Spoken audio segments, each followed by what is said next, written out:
ce jour 1er mai, la fête du travail. Et nous sommes en 2024. Et donc, pour nous, en tant que structure éducative, c'est très important cette journée de la célébrer ensemble avec les collègues. Donc, nous sommes randonnés en ce lieu pour justement partager un peu et échanger, oublier un peu le stress du travail de tous les jours, les enfants parfois qui embêtent, mais on aime ça parce qu'en fait, l'éducation étant la base, étant le soubassement d'une nation, eh bien, c'est pour nous un plaisir de pouvoir apporter une valeur ajoutée à cette génération dans le domaine éducatif. Et nous savons par exemple cette année que c'est une année de la jeunesse. Et donc une jeunesse qui est bien éduquée, eh bien c'est un atout parce que ça serait pour une vieillesse plus sage. Voilà pourquoi cette année, une fois de plus, nous nous assemblons pour célébrer la fête du travail. En tout cas, c'est tout à l'heure à l'intérieur. Nous avons suivi avec beaucoup d'attention. Il faut bien qu'il y ait une hiérarchie. S'il n'y a pas de hiérarchie, on risque de basculer dans l'anarchie. Notre coordinateur, celui qui nous a livré son mot, nous pouvons dire le numéro 1 de la structure, le professeur explique. Pour que chaque travailleur, chacun des travailleurs puisse au moins avoir un mot à dire, puisse au moins avoir voix au chapitre, dire quelque chose, manifester, sinon dire ce qui ne marche pas. Et je nous souhaite bonne fête des travailleurs à tous. Excusez-moi, on m'a déjà présenté par M. Gomez. La première chose quand je suis arrivé, en sortant de la maison, il y a ma nièce qui me demande et tonton, toi tu vas où? Je lui dis mais je vais à la fête du travail, aujourd'hui c'est la fête du travail. Il me dit ah bon, donc moi si je nettoie les assiettes à la maison, maman me demande toujours de travailler. Moi si je peux aller assister à la fête, je dis bon, je sais pas, je sais pas. Mais le professeur explique, comme a su le dire Maître Gomez, c'est une structure d'encadrement à domicile. Nous sommes là pour rehausser, recadrer, voire recalibrer le niveau de nos apprenants. C'est pas comme à l'école. À l'école, le maître dispense son cours. Que l'enfant ait compris ou qu'il n'ait pas compris, lui il s'en fout. Hein. Je dis bon d'accord, moi j'ai dispensé mon cours, le reste tu vas te débrouiller à la maison. La première catégorie c'est quand le professeur explique en classe, l'enfant comprend automatiquement, donc il n'a pas besoin d'aller lire à la maison. La deuxième, c'est-à-dire que l'enfant rentre à la maison avec le cours du professeur, il regarde, il dit bon ça, il a dit ceci, donc il se met un film dans sa tête où il est en train de s'expliquer le cours. Dans la troisième catégorie, je suis sûr que je fais partie de cette troisième catégorie. Tant qu'on est ensemble avec Maître Gomez en classe, arrivé à la maison, si Maître Gomez ne m'explique pas, je ne pourrai jamais comprendre. Alors, et pour voir une catégorie intermédiaire, s'il n'y a pas un encadreur à la maison, la compréhension sera carrément difficile.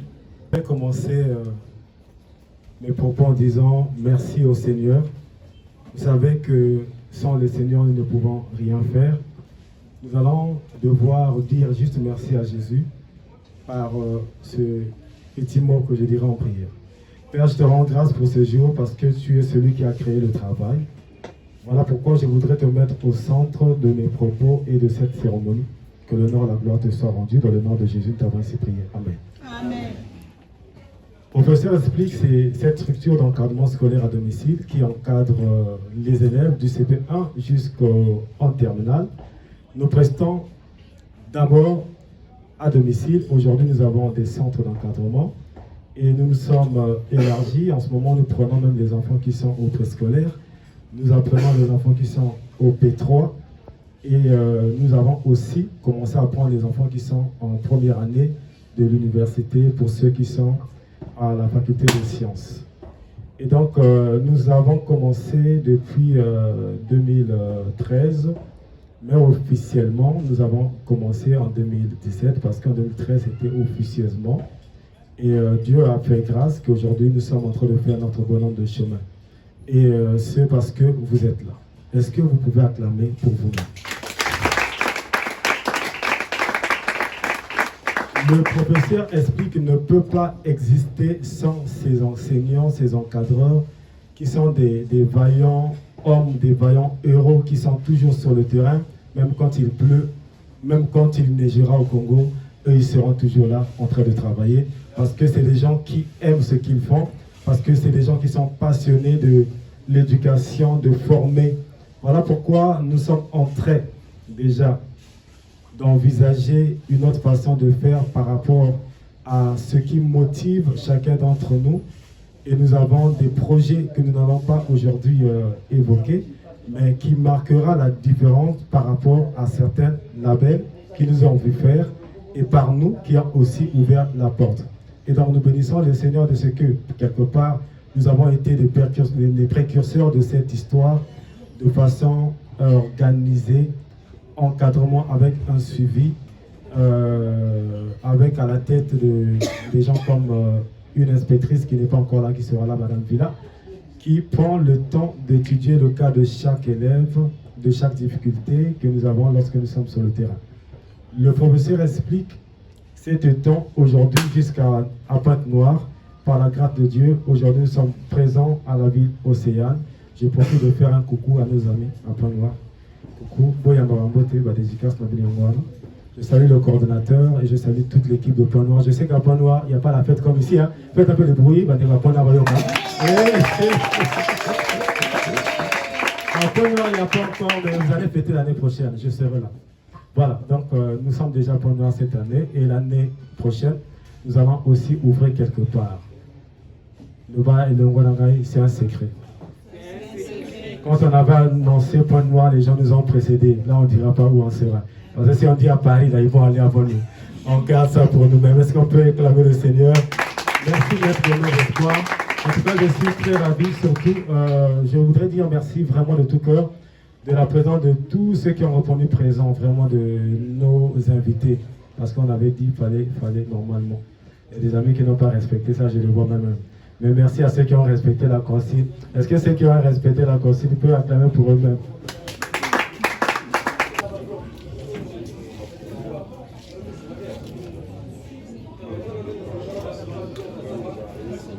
Bonjour à tout le monde d'abord.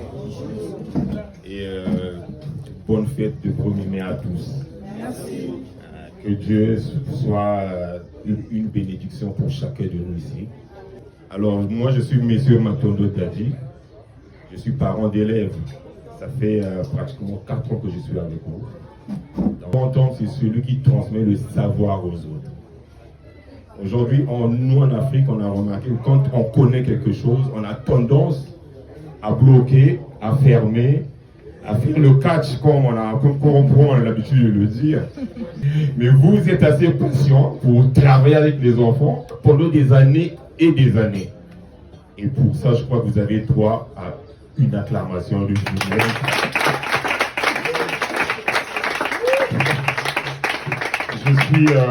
Je suis marié, père de 3 enfants. Je suis aujourd'hui comptable à Total. Tu vas prendre un criquet, même si tu as besoin du sang, tu vas prendre 1000 criquets, tu vas les écraser, tu n'auras jamais du sang. Mais le sang, il faut chercher dans l'être qui a du sang. Et on ne donne qu'à l'autre ce qu'on a. Ce qu'on n'a pas, on peut pas le transmettre à l'autre. Donc, raison pour laquelle M. Hollanda, il avait vraiment insisté, il faut que tu sois là. Il y a plus de joie à donner qu'à recevoir. Alors, moi j'ai fini à l'université en 2001, donc avec une licence en gestion des entreprises. Donc 2001, on a cherché le travail de plusieurs manières, on n'a pas eu. Ça c'est ce que j'ai vécu. Hein. J'ai cherché le travail de plusieurs manières, rien. Mais quand on était à l'école, nous on rêvait grand. Je disais que non, dès que je vais terminer à l'école, j'aurai un bon travail. On n'a que la maîtrise sur l'instant que nous avons là, on a la maîtrise parce que moi je parle en ce moment. Il ne faut pas perdre chaque instant de notre vie. On a entendu le bruit que non, mais il y a une caisse islamique qui est arrivée, donc il fallait mettre les dossiers là-bas. On est allé, on a mis les dossiers. Mais moi, je me disais que par rapport à ce que moi j'ai fait à l'école, c'est ce que j'aurais un poste au bureau. On arrive, on a mis les dossiers. Malheureusement, après la formation, on nous dit, écoutez, vous serez des hommes de terrain parce qu'il n'y a pas assez de place pour le bureau. Vous serez des hommes de terrain. Et là, nous sommes dans les années 2003-2004. Fais une épargne que toi, il faut que tu passes chaque jour chez le client pour aller chercher de l'argent. Et sur la carte, il y avait 31 carreaux. Et toi, on te paye au pourcentage du dernier carreau. Et tu fais ça chaque jour. J'ai fait ça au moins pendant 8 mois. Mais à la fin du mois, parfois, moi je sortais avec 2005. C'est pas de l'histoire, hein, c'est pas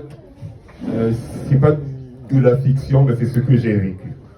Et je veux le partage pour que chacun, là où il se trouve, qu'il essaie de se mirer. Qu'il voie que rien n'est facile dans la vie. Absolument rien. 2500 à la fin du mois. J'ai fait ce travail-là pendant 8 mois. Et je doute fort. En tout cas, je ne me rappelle pas une fois avoir touché au moins 10 000. Je ne me rappelle pas. 2500, 3000, parfois c'est 5000. C'était en tout cas le maximum. J'ai fait ce travail donc pendant 8 mois et après j'étais fatigué et j'ai laissé. Dans ce parcours-là, j'ai eu aussi envie de me marier. J'ai dit, mais où je puisse me marier? Là, j'ai envie de partir. Mais ici, il n'y a pas de boulot. Là, rien ne marche. Alors, j'ai eu un petit stage. Là, on me payait 30 000 francs. Bon, quelqu'un qui n'a jamais travaillé, il a eu des revenus autour de 5 000, 2 500, 3 000. Quand tu as eu donc 30 000, alors, les amis, c'est beaucoup d'argent.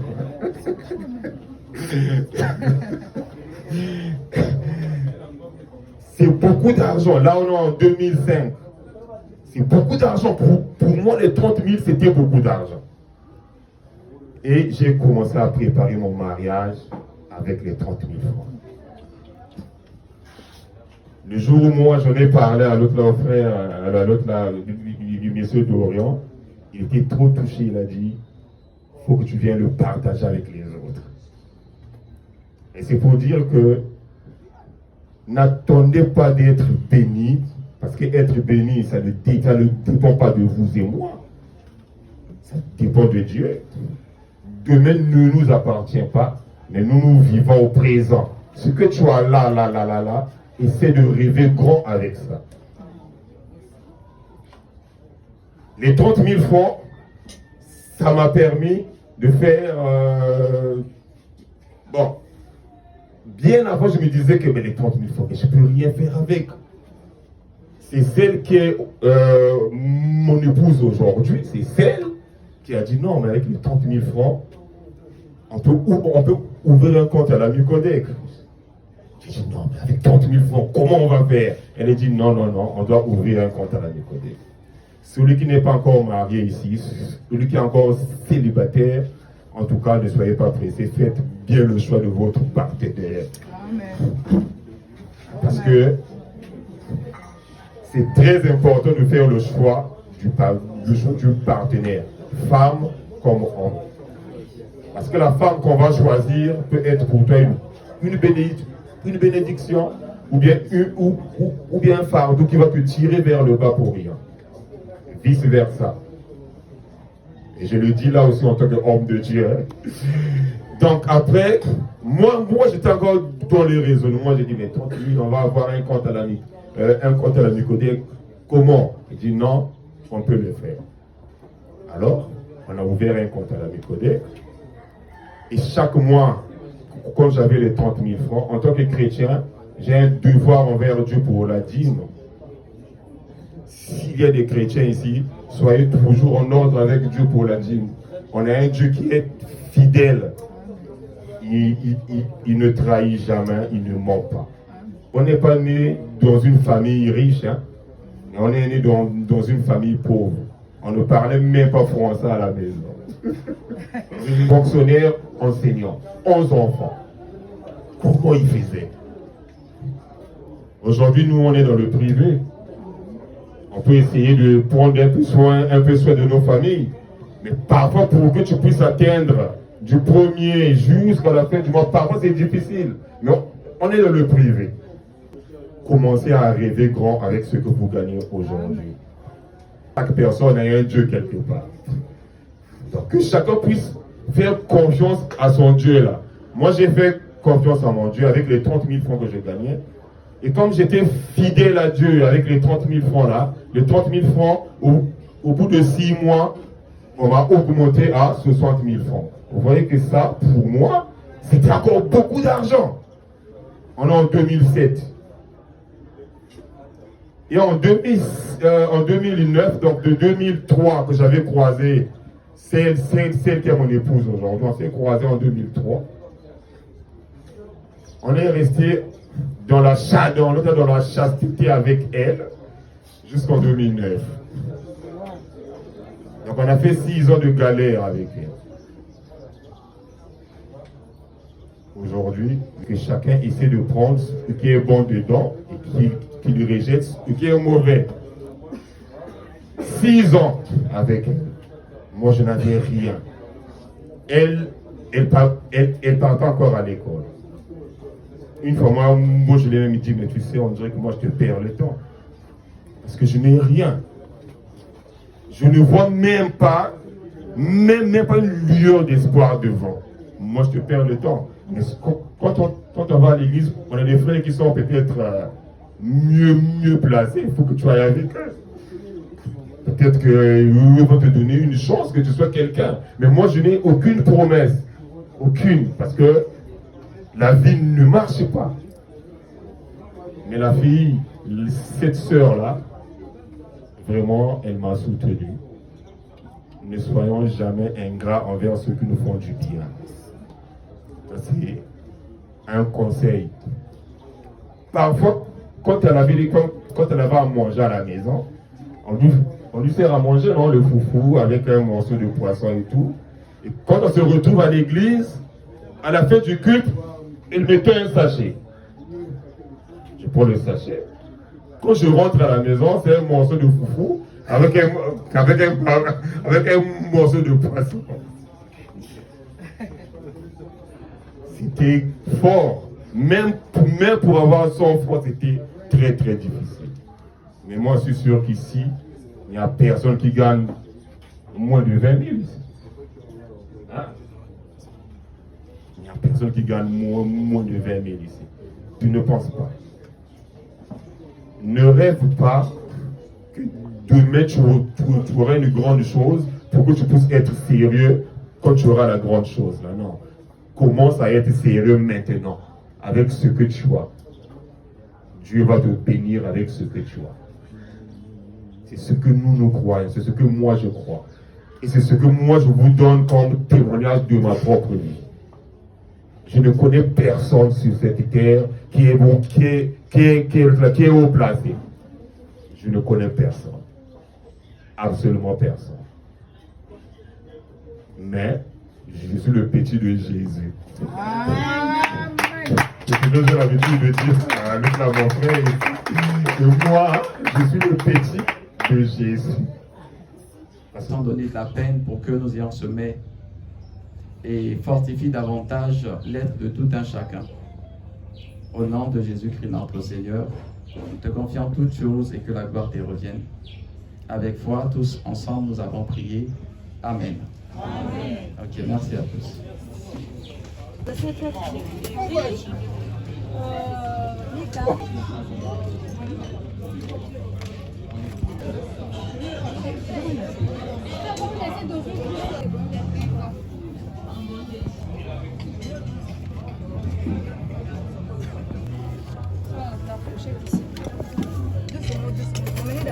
J'emmène d'abord. Nous de l'assiette.